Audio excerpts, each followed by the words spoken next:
Кутмандуу күнүңүздөр менен назарыңыздарда Поликлиника медиасынын сереп берүүсү. Биз бүгүн экономикалык маселелер тууралуу сөз кылабыз.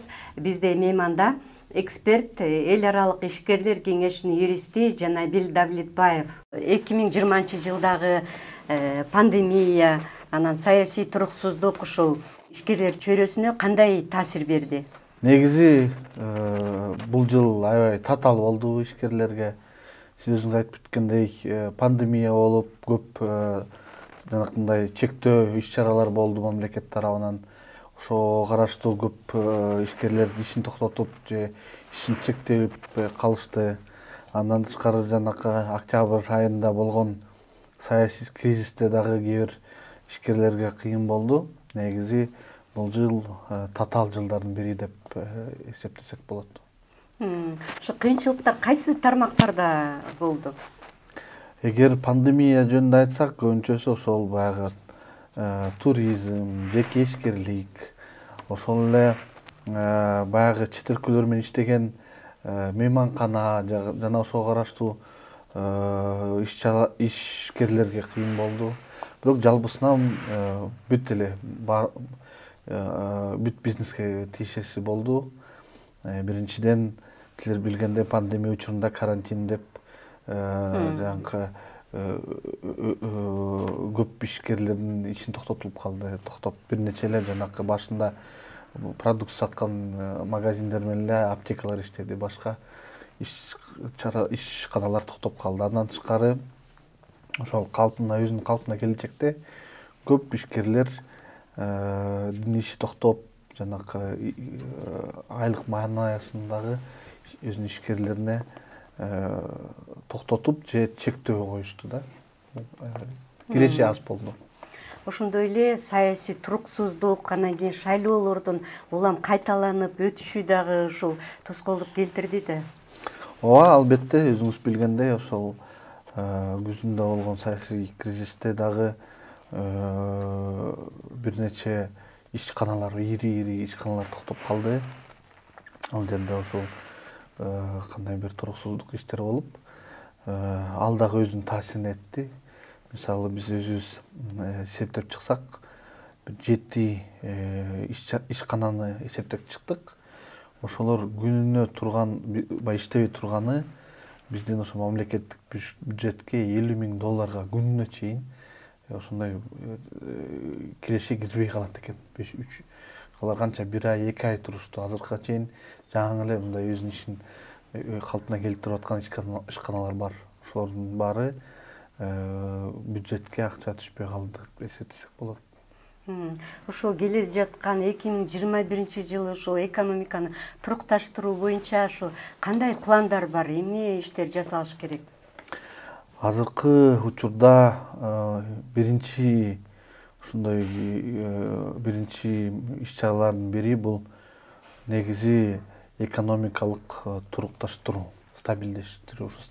Азыркы кырдаалды эмнеге үчүн бизнес өзү негизи стабилдүү болгондо жакшы иштейт дагы, чет өлкөдөн инвестициялар ошондо келет. Азыркы учурда бизде ушундай саясий кырдаалды карап, андан тышкары азыркы шайлоолорго караштуу көп ошол эле чет өлкөлүк же ошол эле ички инвесторлордун коркунучу көп. Мисалы, азыр ушу бизнести баштасам кандай болуп кетет, эмне болуп кетет деп аябай чоң маселелер турат. Бул көбүнчөсү ошол ири чоң биздеги бюджетке чоң салым алып келген ишканаларга да караштуу көбүнчөсү. 2020-жылы ушул ишкерлерге мамлекет тарабынан кандайдыр бир көмөк берилдиби? Бул 20-жыл аябай чоң тажрыйба болду бизге, өкмөткө дагы ошо жөнгө салуу боюнча, ишкерлерге дагы жакшы жактары да бар, жаман жактары да бар. Пандемия башталганда өкмөт өзүнүн жанакы тажрыйбасы жоктуктанбы же ушундай кырдаалга туруктуу, мындай системдүү иш-чаралар болгон жок да. Карантин болду, анан бир аздан кайта ачты, кайта жаптык, андан ызычы болгондо эске алсаңыз. Жакшы жактарын айтып кетсек, бул ошол жанакы ишкерлер менен жана мамлекеттин кандай бир талкуусу, диалогу жакшы болду. Мисалы эмне болуп атат деп баягы ар кандай аянтчалар ачылды, оперативдик штабтар ачылды, ар бир мамлекеттик органдарга ушул жакты карагыла, ушул жерди көзөмөлдөгүлө деп көп мындай бизнес айтып аткан эмелерди, кандай көйгөйлөрүн айтып аткан жерлер көп жерде бат чечилип атты. Бирок ошол эле учурда жанакы эске алсаңыз, жайында антикризистик иш-чаралар деп бир өкмөт чыгарып атпады. Ошол жерде дагы көп иш-чаралардын баары жанакындай төмөн пайыздагы насыялар болуп, ошондой кандай бир түзмө-түз жардам бере турган иш-чаралар болгон жок да. Биз мисалы ишкерлер ошол эле ишкерлер салыктан бир нече айга бошотсо жакшы болот эле деген өзүнүн талаптарын айткан. Бирок салыктарды мисалы жөн эле баягы мөөнөтүн жылдырып койду төлөөдөн. Бирок ошол эле салыктар алынды. Андан кийин ошондой бир кандай бир чоң жардам биз кандай мажбур болду да. Ошого керек болду, бирок ошолор тилекке каршы ошондой кээ бир иш-чаралар ишке ашпай калды. 2021 ушул бизди кандай экономика жаатында ошондой кандай абал күтөт? Ишкерлер ушул мамлекеттен дагы эмнелерди күтөт ушул 2021 жылы? Шайлоолордун бүтүшү, жогорку кеңешке шайлоо, президенттик шайлоолордун баары бүтүп, биздин ошо бийлик бутактары стабилдештирилип, кандай бир мындай туруктуулук болгондо, ошо биринчи бул маселе. Азыркы учурда баары ошону талкуулап жатышат. Ошол бүткөндө анан ишканалар ошол өзүнүн ишин жаңы инвестициялар тартуу боюнча кандай бир суроолорду көтөрүшөт. Мисалы ошол жерге токтоло кетсек, биз 120га ашык мүчөбүз бар биздин ошол кеңеште, бизнес коомчулук катары. Ошол жерде 5-6 эле компаниянын сурамжылоо кылсак, 128 миллионго чейин инвестициялар эмки жылга токтоп калыптыр. Бул чоң акча, ошол 7 эле компаниядан. Бул ошол пландаштырылып турган, бирок акыркы кырдаалга карата ошол инвестициялар токтолуп, же кандай бир азыркы учурда ошол саясий кырдаалды карайбыз деп ошону токтолуп калган.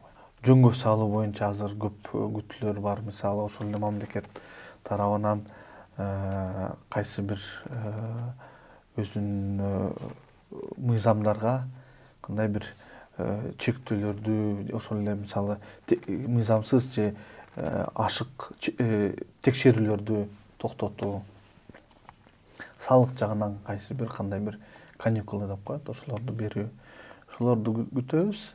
Жакында мисалы биздин ошо уюм жалпы бизнес коомчулук менен талапкерлер менен кезүү өткөрдүк.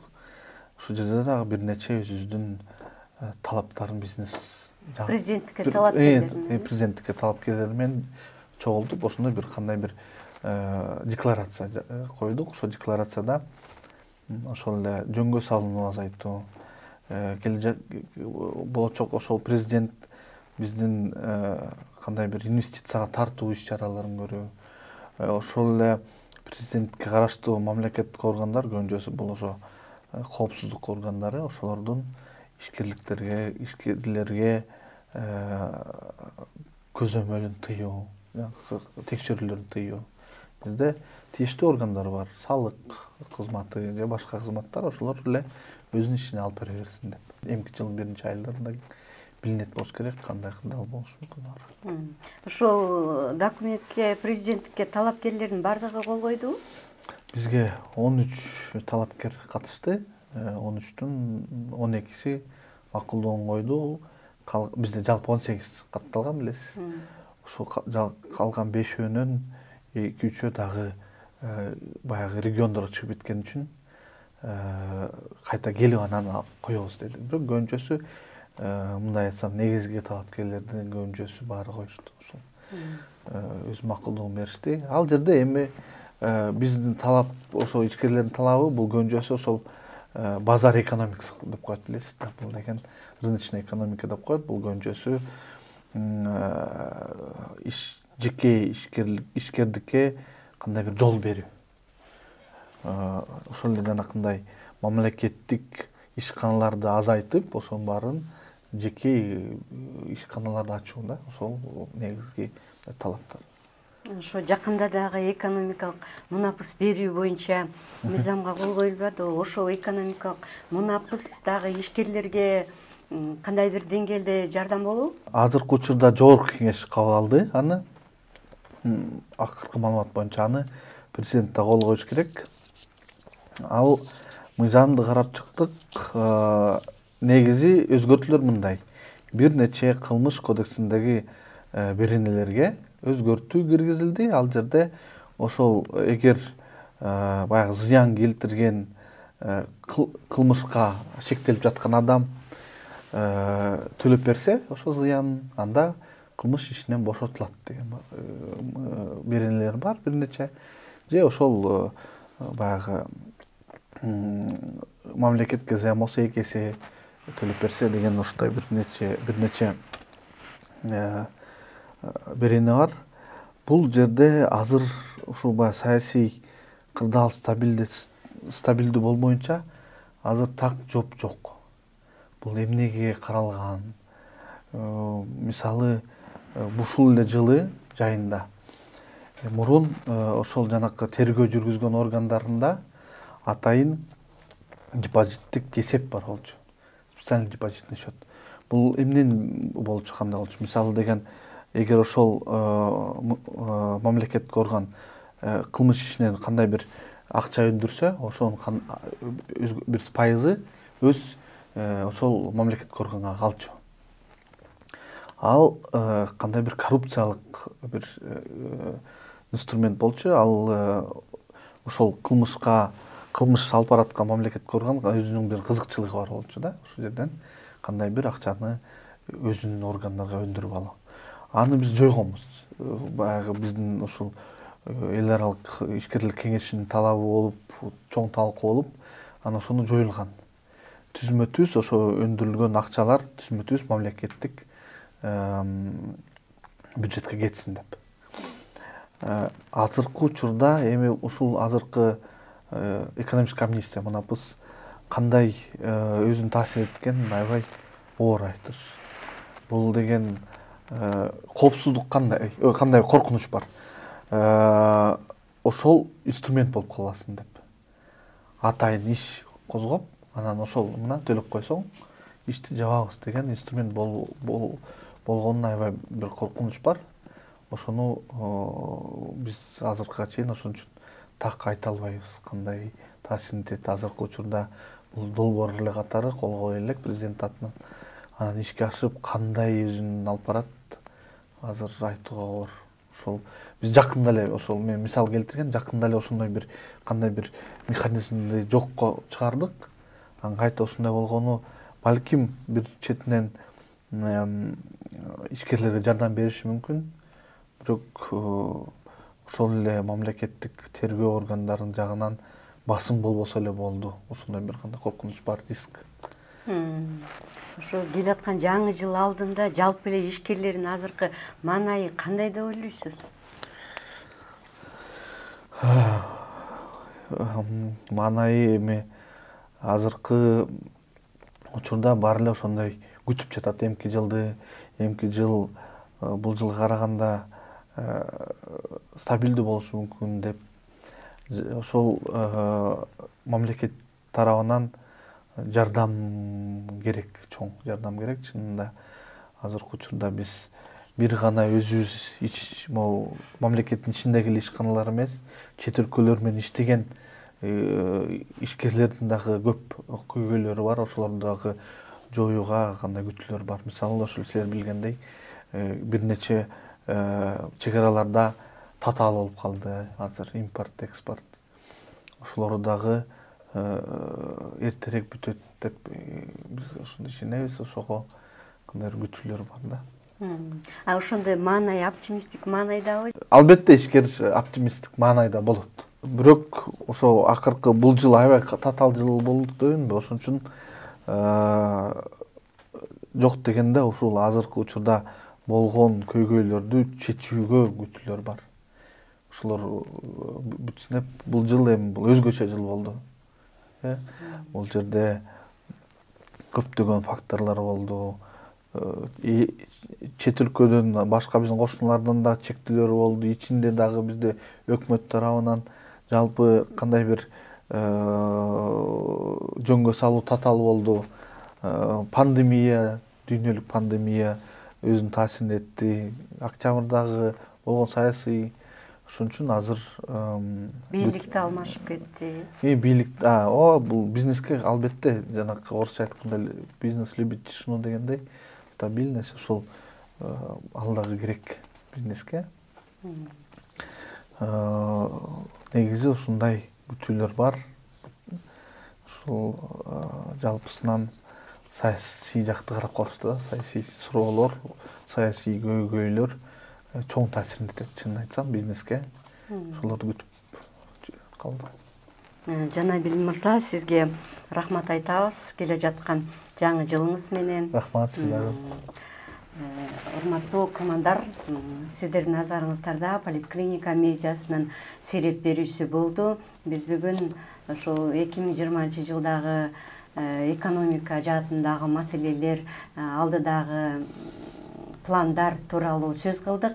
Биздин студияда мейманда эксперт, эл аралык ишкерлер кеңешинин юристи Жанабил Давлетбаев болду. Берүүнү мен Айгүл Бакеева алып бардым. Жалпы окурмандарды келе жаткан 2021 жылы менен куттуктайбыз.